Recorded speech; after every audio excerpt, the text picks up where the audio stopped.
दिनै फरायसा बा लाइमोन सेंग्रा सिख्ला हिसाबैहाय दिनैनि सोलिबाय थानाय UPPL आरो BJPनि जे परिबर्तन सरकार बेयाव जगदान जायालासिनो सरकाराव थायै जोंनि BPF राजनितिक दलाव जे बिथांमोना जयेन जाफैदों बिनि उद्देश्यआ मोनसेल' जे दानि सेंग्रा सिख्लाफ्रा आरो बुजिनो बाखि गैला।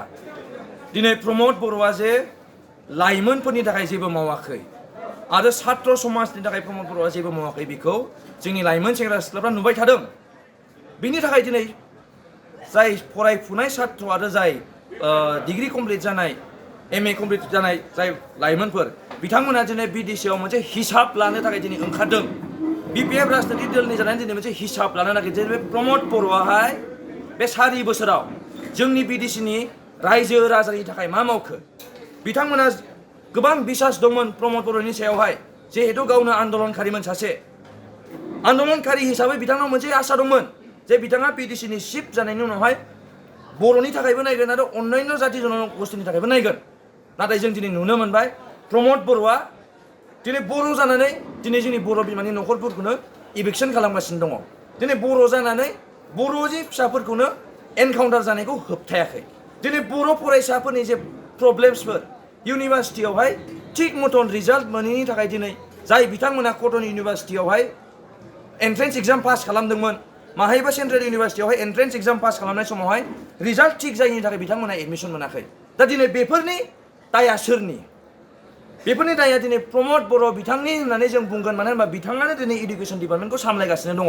दा गतिके फरायसा समाजनिफ्राय आरो लाइमोन सेंग्रा सिख्लाया बे डिसिसन लादोंखौ जों खोनाबाय थादों आरो जों मिन्थिनो मोन्दों जे प्रमद बर'खौ BDCनिफ्राय होखारनो जे जोंनि हाग्रामा महिलारि सारनि स्ल'गान प्रमद बर' हाटाव BDC बासाव बे स्ल'गानावहाय दिनै ज' लोगो नांनानै दिनै हाग्रामा महिलारि सारखौ सापर्ट खालामफैदों। मानोना दिनै जोंना हाग्रामा महिलारि साराल' एकमात्र जाय जोंनि थाखाय सानो आरो जाय BDCनि थाखाय सानो बेखिनिखौ जोंनि लाइमोन सेंग्रा सिख्लाफ्रा बुजिबाय। दिनै इउनिभार्सिटियाव फरायनाय कलेज फरायनाय दिनै बिथांमोनाबो मिथिगौ सोरनि लुना होनाय इउनिभार्सिटियाव फरायनानै MA पास जादों, सोरनि लुना होनाय कलेजाव फरायनानै बिथांमोना BA पास जादों। ओंखायनो बिथांमोना जे मोनसे सिस्टेमखौ बिथांमोना बुजिदों जे जों लाबायल' थाला। हाग्रामा महिलारि सारनिफ्राय जों 2003निफ्राय दिनैसिमावहाय जेखि लानांगौ जों लाबाय, साराबो जोंनो होनांगौ होबाय। एबाराव जोङो हाग्रामा महिलारि सारनो होफिननायनि जे डिसिजन बेखौ लादों आरो जों प्रमद बर' बिथांनिफ्राय हिसाब लागोन जे 3 बोसोरावहाय बिथाङा मा मावखो।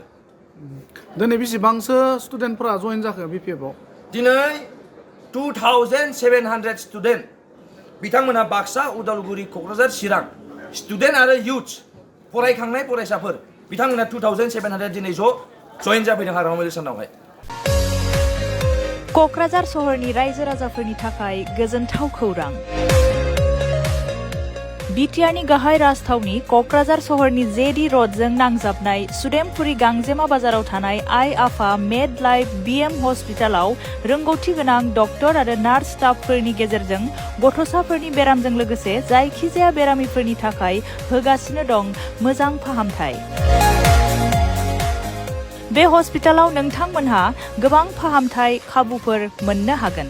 24/7 emergency service, laboratory, pharmacy, paediatrics, medicine, gynaecology, dental, urology, dental x ray, play area, x ray, sonography, OT, ICU, NICU, PICU नि खाबुफोरखौ मोननो हागोन।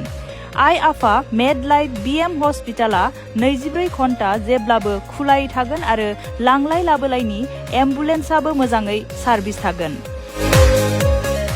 आबुङै खौरां लाहरनो थाखाय 91016554308822688026 जानबुं नम्बराव खौरां लाहरनो हागोन।